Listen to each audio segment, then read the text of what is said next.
Nah, ini ada seorang anak, mungkin usianya sekitar 10 tahun ke atas ya, yang mendadak bengong saat sedang jajan. Tuh, dia kayak oleng. Ini bahaya banget kalau ada kompor atau minyak panas di depan dia.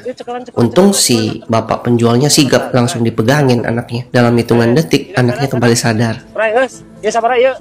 Nah, cepat banget kembali kesadarannya. Nah, di sini dia dibilang pingsan. Nah, tapi lebih tepatnya dia itu sedang mengalami serangan kejang tipe bengong atau yang kita sebut absent seizure, atau ada yang bilang lena ataupun petit mal. Kondisi ini khas sekali, yaitu hilangnya kesadaran terhadap lingkungan sekitar. Nah, kalau kondisi kayak gini, yang dilakuin si abangnya udah bener.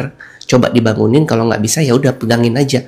Jangan sampai jatuh. Karena biasanya ini hanya terjadi dalam hitungan detik dan akan kembali kesadarannya dalam waktu singkat. Ada juga yang bilang anak ini tekanan darahnya rendah. Biasanya tekanan darah itu berubah menjadi rendah mendadak hanya saat perubahan posisi.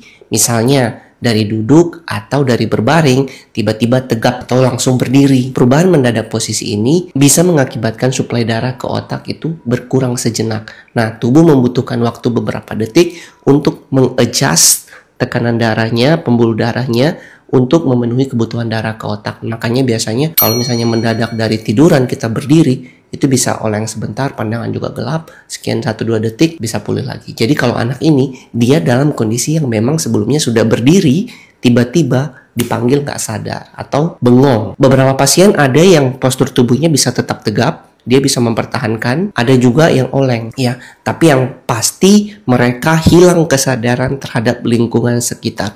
Jadi saat itu terjadi, pastikan mereka tidak jatuh dan jaga mereka sampai kesadaran mereka. Pengobatan terhadap kondisi ini biasanya sangat responsif. Jadi kalau ada yang seperti ini, coba periksakan ke dokter spesialis saraf atau spesialis anak boleh, agar mendapatkan penanganan yang optimal.